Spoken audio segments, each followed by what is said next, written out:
अगर आप एक लड़की हो तो ये वीडियो आपके लिए बहुत ज़्यादा इंफॉर्मेटिव होगी, क्योंकि इस वीडियो में आपके साथ में कुछ वेजाइनल फैक्ट्स शेयर करना चाहूँगी।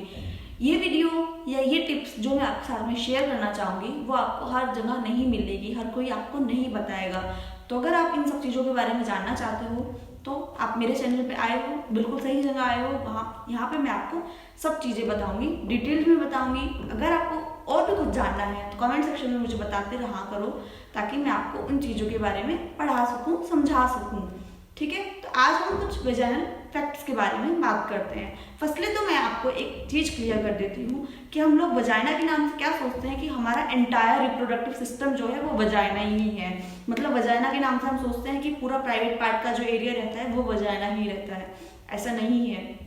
मैंने आपको अपने रिप्रोडक्टिव सिस्टम वाली अगर मेरी वीडियो आपने नहीं देखी, आप उसको देखिए, उसमें मैंने आपको बताया है आपके इंटरनल रिप्रोडक्टिव पार्ट्स अलग होते हैं और एक्सटर्नल अलग होते हैं, जो कि आप अपनी नेक्ड आई से देख सकते हो, आप अपनी आंखों से देख सकते हो। जिस पार्ट को उसको वजाइना बोलते हैं। मतलब जहाँ से आप अपना पी पास आउट करते हो, वहाँ से जहाँ पे प्यूबिक एयर आपके ग्रो होते हैं, उस एरिया को हम वजाइना बोलते हैं। वजाइना एक सिंगल पार्ट है। ठीक है, आपके रिप्रोडक्टिव पार्ट्स में, आपके प्राइवेट पार्ट्स में और भी चीज़ें इंक्लूड होती है। तो वजाइना सिर्फ एक पार्ट का नाम है, वो पूरा एंटायर रिप्रोडक्टिव सिस्टम नहीं है आपका। तो फर्स्ट तो ये मिसअंडरस्टैंडिंग मैं आपकी क्लियर कर देना चाहती हूँ।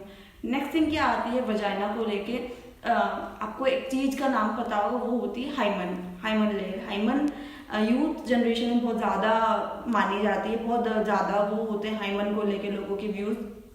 क्यों होते हैं कि हाइमन को क्या सोचते हैं लोग कि अगर फर्स्ट टाइम कोई फिजिकल रिलेशन बना रहा है, उस टाइम पे अगर हाइमन ब्लीडिंग नहीं होती है, लड़की को ब्लीडिंग नहीं होती है, तो क्या समझते हैं लोग कि उसने पहले से फिजिकल रिलेशनशिप बनाया रखा है।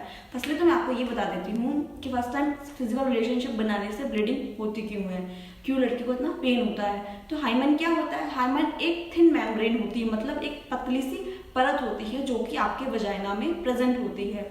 वो कब ब्रेक होती है, वो यूजुअली ब्रेक तो सेक्स के दौरान ही होती है, मतलब फिजिकल फर्स्ट टाइम जो फिजिकल रिलेशन बनाता है उसके दौरान ही होती है। बट कुछ केसेस में वो चाइल्ड बर्थ के दौरान भी ब्रेक होती है। मतलब कि कुछ फीमेल्स की हाइमन जो होती है वो ज़्यादा टाइट होती है, हार्ड होती है, और जिस टाइम पे बेबी बोर्न होता है उस टाइम पे उनकी हाइमन रप्चर होती है। कुछ केसेस में क्या होता है, जो लड़कियां हैवी वेट लिफ्टिंग करती है या हॉर्स राइडिंग करती हैं या ज़्यादा हैवी एक्सरसाइजेस करती हैं, तो उस कंडीशन में वो फिजिकल रिलेशन बनाए या ना बनाए बट उनकी हाइमन रप्चर हो जाती है।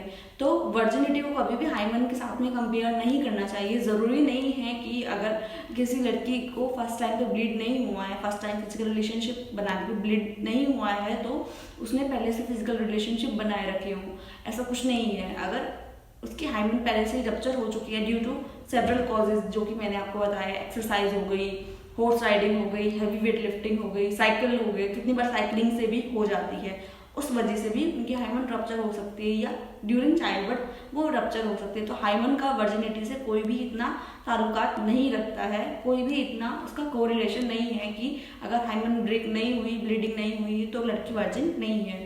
तो ये भी एक गलत चीज़ है जिसके बारे में हम लोग आज के टाइम में बहुत कम जानते हैं। ठीक है, थर्ड थिंग क्या आती है वजाइना को लेके, वो ये आती है आपकी वजाइना जो होती है वो सेल्फ क्लेंजर का वर्क करती है। मतलब कि आपकी वजाइना में गुड बैक्टीरियाज प्रेजेंट होते हैं।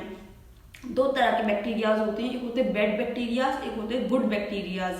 गुड बैक्टीरियाज क्या होते हैं कि वो आपकी बॉडी को हार्म नहीं करते हैं, वो जहाँ भी प्रेजेंट होते हैं वो उनकी अच्छी के लिए प्रेजेंट होते हैं। बैड बैक्टीरियाज क्या होते हैं कि वो वहाँ पे इन्फेक्शन बिल्डअप करके आपको परेशानी देते हैं। तो इन चीज़ों में अंतर होता है। तो आपकी वजाइना में क्या होता है, कुछ गुड बैक्टीरिया प्रेजेंट होते हैं जो कि उसका नॉर्मल पीएच मेंटेन करने में मदद करते हैं, वो सेल्फ क्लिनजिंग का वर्क करते हैं। ठीक है, तो आपने कुछ जगह पर सुना होगा या आप डेली यूज में भी करते होंगे कि आप अपनी वजाइना पे सॉप अप्लाई करते होंगे, उसको सॉप से वॉश करते होंगे। ये गलत चीज़ है। सॉप में बहुत हार्मफुल केमिकल्स होते हैं, सॉप में फ्रेगनेंस होती है, वो क्या करती है आपकी वजाइना का जो नॉर्मल फ्लोरा है, नॉर्मल पीएच है, उसको बिगाड़ देती है, वो उन बैक्टीरियाज को खत्म कर देती है और आपकी वजाइना का जो टेम्परेचर है, जो उसका टेक्सचर है वो बिगड़ जाता है।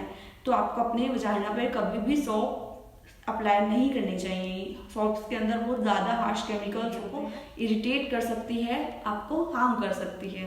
तो इस चीज़ का आपको ध्यान रखना है। नेक्स्ट थिंग की बात करते हैं, तो आपके वजाइना का जो पीएच होता है वो अल्कोहल के पीएच के बराबर होता है। मतलब कि आपकी वजाइना का जो पीएच बैलेंस होता है वो एसिडिक होता है। आपकी वजाइना एसिडिक इन नेचर होती है। अगर आपकी वजाइना का पीएच जो है वो मेंटेन नहीं है, गड़बड़ हो गया है, तो उस टाइम पे आप क्या कर सकते हो, दही आप खा सकते हो। दही वजाइना के लिए बहुत अच्छी होती है। आपको उसको अप्लाई नहीं करनी है वजाइना पे।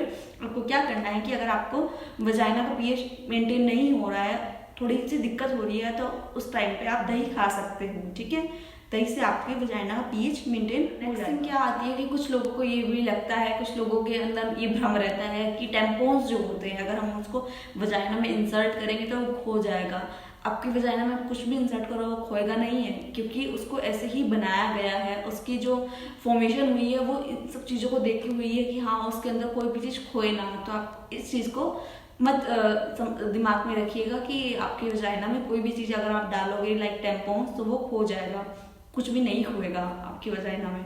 ठीक है, नेक्स्ट थिंग क्या आती है, नेक्स्ट थिंग ये आती है कि जो भी आप खाते हो उसके अकॉर्डिंग आपकी वजाइना स्मेल करती है। ये चीज़ आपको थोड़ी अलग लगेगी, अटपटी सी लगेगी, बट हाँ कुछ रिसर्चेज में ये पाया गया है कि अगर आप जो भी चीज़ खाते हो, लाइक आप पाइनएप्पल खाते हो या आप गार्लिक ज़्यादा खाते हो, अनियन ज़्यादा करती है, तो इन सब चीज़ों के बारे में क्या आपको पहले से पता था? अगर पता था तो कमेंट में इन द कमेंट सेक्शन, अगर नहीं पता था तब भी मुझे कमेंट सेक्शन में बताइए कि आपको और किन किन चीज़ों के बारे में जानना है। साथ में आप मेरे को सपोर्ट करते रहिए गाइस। आप वीडियोस को लाइक नहीं करते हो, चैनल को सब्सक्राइब नहीं करते हो, उससे मुझे मोटिवेशन कैसे मिलेगा? मुझे भी तो मोटिवेशन की ज़रूरत रहेगी ना। मुझे भी तो लगना चाहिए कि हाँ आपको मेरी वीडियोस में इंटरेस्ट आता है, आपको कुछ अच्छी चीज़ें मैं बता रही हूँ, कुछ नई चीज़ें सिखा रही हूँ। तो उसके लिए आपको क्या करना पड़ेगा, आपको वीडियोज़ को लाइक करना होगा, सब्सक्राइब करना होगा मेरे चैनल को, साथ में कमेंट्स में मुझे अपडेट भी करना होगा कि क्या क्या चीज़ें आपको जाननी है अपनी हेल्थ के बारे में। Thank you guys, thanks for watching. I will see you in the next video.